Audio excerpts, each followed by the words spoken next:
So the first time I tried to commit suicide was at age 9. And every single day I had a plan to kill myself. I was having so many panic attacks and so many anxiety attacks. I was an insomniac. I developed different types of addictions. Every single night in my sleep, I was having horrible, horrible nightmares. I had a mental breakdown, and I just took whatever pills that I could find in the home and just downed them. Oriel, thank you so much for joining me here on the Mount of Olives here in Jerusalem. Some amazing things happened here. Jesus went up to heaven from here. Right. And he also wept over this city. But today I want to talk about something that's much more joyful and exciting, which is your testimony about how a Jewish woman like you became a believer and follower of Yeshua, Jesus. Take me to the moment where you recognized him as Messiah. Yeah, so I was in worship. I was about probably 4 or 5. And I just remember, his presence and the fact that he was a constant part of our life. And I felt like I knew him, and he was the one that I wanted to serve for the rest of my life because I recognized that he was good. Wow, how do you know that at age 4? Isn't that amazing? It is amazing, yeah. Tell me a bit about your Jewish upbringing. Right, so my mom is a Jewish Israeli. She's a Sabra. She was born in Israel and raised here. My dad was American, and I grew up in the States till I was about 8. And we kept our Jewish identity as Messianic Jews abroad. So we would celebrate all the holidays and keep the Sabbath. And it's not always easy to do that abroad because your environment isn't so helpful for it. But we made sure that that was the core of how we lived life. Did you ever resist the fact that your parents were believers?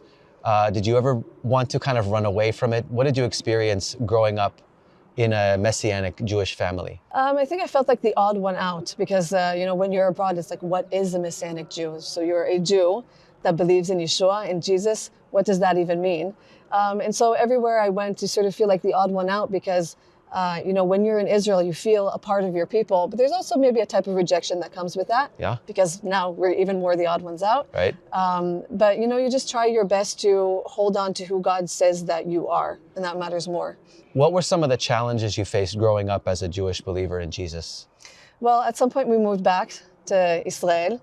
And then you really sort of have to count the cost of following Yeshua because you're persecuted here in different ways and you're not accepted. I'll never forget the time where I was at school and I wrote the letter T like you would in some places in the States, like a cross. Right. And immediately everyone came after. They made like, "Ma notzriya, what are you, a Christian?" And it was a whole big deal. And I, of course, half understood what they were saying, barely knew Hebrew.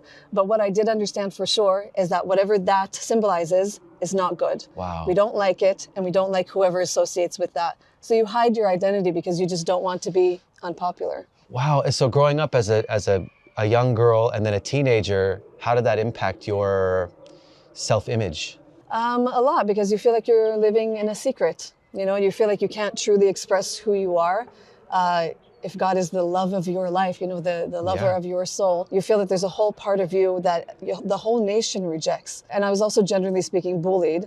And so that's one more thing that you're just like, if they know this, that will literally be the end of me. Right. There's a lot of moments in my life where, I felt that God was, we call it in Hebrew, hashgacha. Mm-hmm. Hashgacha is basically like God is looking out for you or over you, sort of like providence. And I had a very difficult life. And since I remember myself, I was extremely, extremely lonely. I had extremely poor self-image, I hated myself. And since I remember myself, I wanted to basically die. I hated living. And so I could tell that there was sort of there's a mandate from God over your life to fulfill whatever calling you have. And then the devil has his own type of battle against you.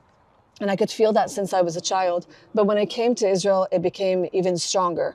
Whatever I went through in the States, the moment I got here, it's like the gates of hell broke loose and everything became even more awful than what it was. And so right when I got here, I went through a series of traumatic things that really, after them, I did not want to live anymore. So the first time I tried to commit suicide was at age 9, just a few months after we came to Israel. And thank God it somehow didn't work. But every single day I had a plan to kill myself. I see it as God's providence that every single day I did not, because every single day I had a plan. And I was going to do it that day and that was it. So eventually what happened is that I developed severe phobias. So phobias from blushing and phobias from people because I was severely bullied every single day. Wow. I was not loved, I was not accepted. I was called every single name in the book and life was very, very miserable. And so it got to the point where I just couldn't live anymore. I was having so many panic attacks and so many anxiety attacks. I was an insomniac. I developed different types of addictions. Every single night in my sleep, I was having horrible, horrible nightmares. And it got to the point where I couldn't anymore. I just couldn't. I was self-harming. And life at home wasn't good either. And so you're bullied outside of your home and you're not okay inside of your home. And so there's no home for you. Where do you go from there? And so I got to the point where I just literally snapped. I had a mental breakdown and I just took whatever pills that I could find in the home and just downed them and downed them and downed them. And thank God, all that happened is that I got incredibly sick for a week, but I continued to live. But in a sense, I didn't really, because at that point, I felt like if I leave even my room, all I could think about was taking a knife and just ending it. I was so afraid to even walk into the kitchen. I just couldn't do it anymore. And so gradually I stopped going to congregation and fellowshipping with people and couldn't go to school anymore. At this point I'm 15. And I got to the point where I got to the lock of my room and I realized the moment that I couldn't go out anymore. That was it. I was done. And so I basically locked myself in my room for a year and a half solid because living outside was too difficult. And I believed all of what I now know as lies, that, back then I thought I was a monster, that I was the ugliest thing on earth, that God doesn't love me. And there wasn't any reason to live. Heavy, huh? It is heavy, and I'm sorry that you had to go through all that as a child. It breaks my heart because I have children. Right, yeah. There came one little tiny point, and I think God knows the point I look at the heart like a maze, but God sees through the maze and what he needs to do to get to the point where he gets to you, when human beings can't. So one day in my room, he basically said to me, Oriel, if you say that you believe in God, then you have to believe that he is who he says he is. And so two things came out of that. The one thing is that I understood that I was basically calling God a liar. Like, who am I to tell God what he thinks and what he feels about me? And then the other thing was, I realized that I didn't want to hurt him, because it's as if like you would say to your wife, I love you. And she would respond, no, you don't.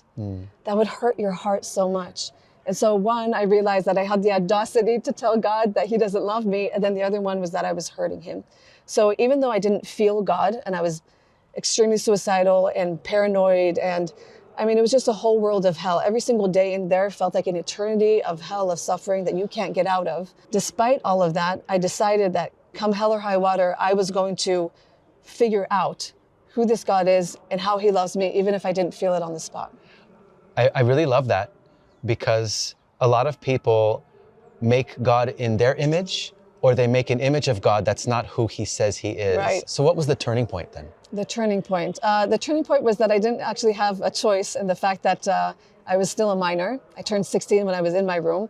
And basically the authorities knew that I was in a bad situation. So they told my parents, either you get her out or we will.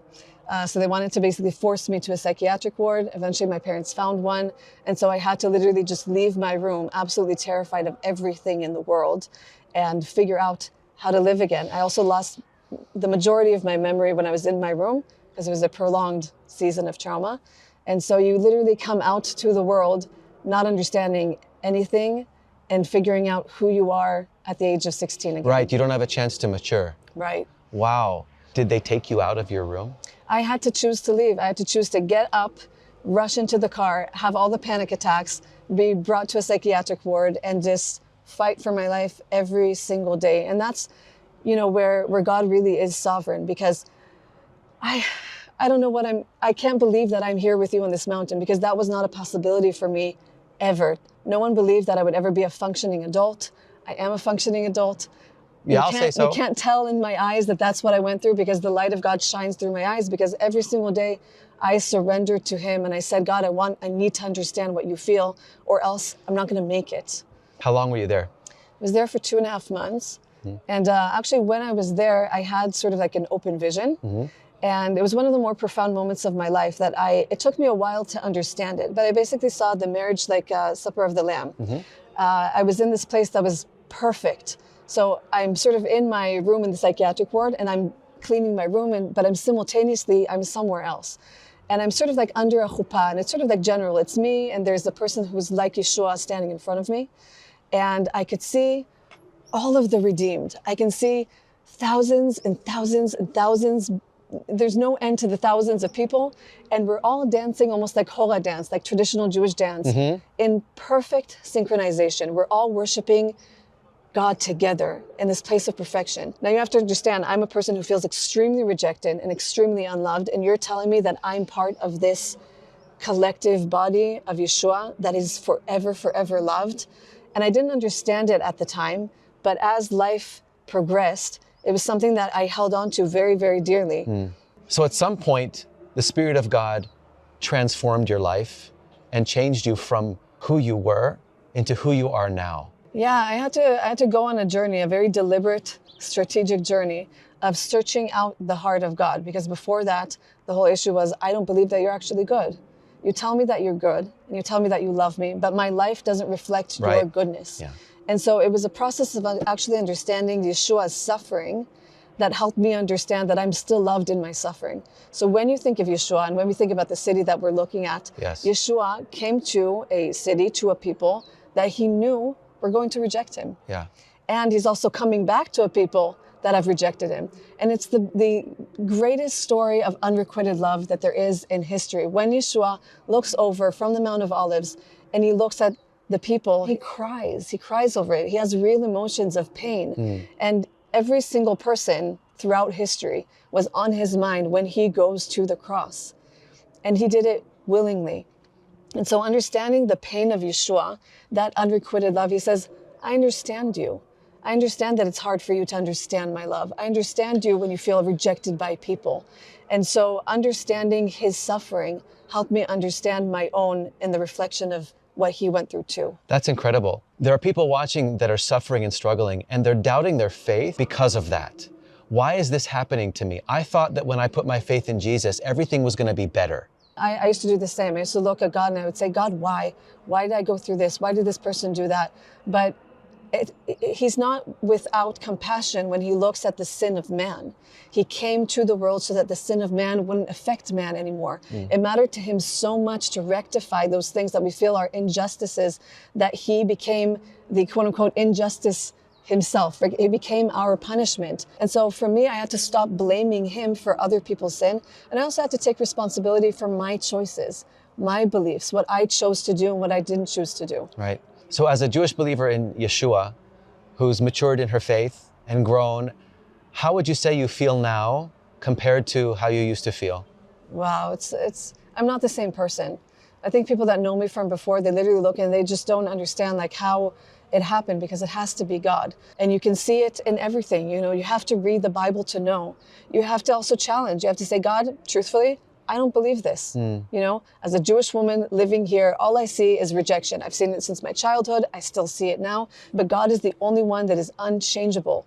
His love is unfailing. Wow. That doesn't ever change. And that's the anchor. Wow. There's a certain strength that comes through you when you speak. And I think that can come only from that kind of a transformation that happens with you and the Spirit of God living in you. He gives you an amazing sense of strength and confidence, which I see, which is beautiful. It's a testimony to who God is. Standing here on the Mount of Olives, looking over Jerusalem, where the temple used to be, how does that make you feel? The funny thing is, actually only recently I went to the Temple Mount, even though I've lived here my whole life, and I was shocked by what I felt. I turned the corner to see the Temple Mount, and I feel like what I was feeling wasn't my own emotions. I felt the pain of my people since the destruction of the temple and being in exile, to discover that literally there's quote unquote nothing there anymore. Right. So it's like you're coming to the gravesite of someone that you love, but there's no gravesite and there's no body. And so the longing for the presence of God, the longing for a Messiah, which, you know, you and I, we have the Messiah, we have the Holy Spirit, we know he's coming back. We're not limited to this one place to have the presence of God. Right. But they don't have that. And I literally felt like someone took my insides, took them out of me, and I walked around just hollowed out and just crying and feeling like I get to have this Messiah and I get to have his presence, and they don't know that they can have this. And the moment I left, I felt like someone put back my insides, but I felt discombobulated and completely undone. And I think that's where it hits the most, because I, as a Messianic believer, forgot the truth of God, that God does dwell within me, that we have that power, we have the authority, but I lived as if I didn't. But now I'm at a place where I'm so healed that I understand that I do have it, but beyond that, I understand who doesn't. And so it catches me so strongly in my spirit that I understand, like, this Yeshua, this Messiah needs to be offered to everyone who's willing to accept. Oriel, you have the opportunity right now to offer that to people that are watching this. There are Jewish people that are watching this, and I hope this video also encourages Christians out in the world right now, the non-Jewish Christians that are watching, to show that God hasn't forgotten his people. And I've seen many, many, many of our people coming to faith recently. But to the Jewish people that are watching this right now, what would you tell them? Some are curious, some are skeptical, some are cynical. What would you tell those people? Yeah, I would say that one of the main things is that we allow the offenses of life to dictate who God is. And we allow that to make our heart grow cold and hard. But only a soft heart can receive love. And I think the core of who we are is we want to receive love. We want to understand the love of God. We want to receive it. And also, it's a privilege to give it back. And so if anyone is interested in this Messiah, all you need to do is soften your heart. Allow him to take your offenses, the things that you've gone through in the world, because the history of Jerusalem has many offenses. The history of Israel, even abroad, has many offenses. Right. But he's the only one that can correct and fix that, because he's the only one that can forgive offenses. And so once your offenses are forgiven, it's like you suddenly put off, one glass is put on another, that you suddenly see things clearly. And so that Messiah is the one that makes the slate clean. He's the one that takes your offense and makes as if those things never happened, because you're not in pain over those things anymore. Do you have specific Bible verses that you love, that are close to your heart, that you want to share with? Yeah, I do. It's a bit of an odd one. It's not a typical one, but it's in John 13:1, where it basically says that it was the time of the Passover, and Yeshua was about to take, back those who the Father had given him, and in his love for them, he loved them till the end. And I've always thought to myself, what does it mean to love someone till the end? The Old Testament and the New Testament talks about a Messiah that goes to the end, all the way till death, so that you can have life. And I look at also Psalm 48, which it talks about Jerusalem, and it talks about meditating on his unfailing love within his temple. And at the very end, it basically says a very similar thing to John 13:1. It says that he will guide us till the end. So you're telling me that there's one that will always, always be there. There's one that has unfailing love that will be there till the very end. He's not planning on leaving. Wow. That's unfailing love that's worth fighting for. Well, I've been encouraged by your testimony and what he's done with you, and also your voice. Where can people find you and follow you and maybe even contact you? So my name is Oriel. My channel on YouTube is Oriel in Israel. You can find me the same on Instagram. And it's basically a channel that supports that type of encouragement for people that want hope, that want to know about Messianic Judaism, and want to know about Israel. Beautiful. So I'm going to put those links down in the description. Thank you so much. Thank you. I'm lifted up. I'm encouraged. I'm here in Jerusalem on the Mount of Olives. Right. It's such a beautiful day here in the winter of Israel. The place where unfailing love happens. Unfailing love. And where's Jesus going to return to? Right here. Right here. Maybe right here. Right here. That's great. Thank you. Thank you. And thank you for watching. If you love this kind of content, give the video a thumbs up, subscribe to the channel, leave some comments for Oriel. Go visit her and go follow her as well. And I just want to encourage you, if you're out there and watching this and you haven't shared your story, if you haven't shared Jesus, Yeshua, with people, with Jewish people, with non-Jewish people, please be bold, be brave, and share your testimony. You never know who it's going to impact. So thanks for watching, and God bless you all. Thank you.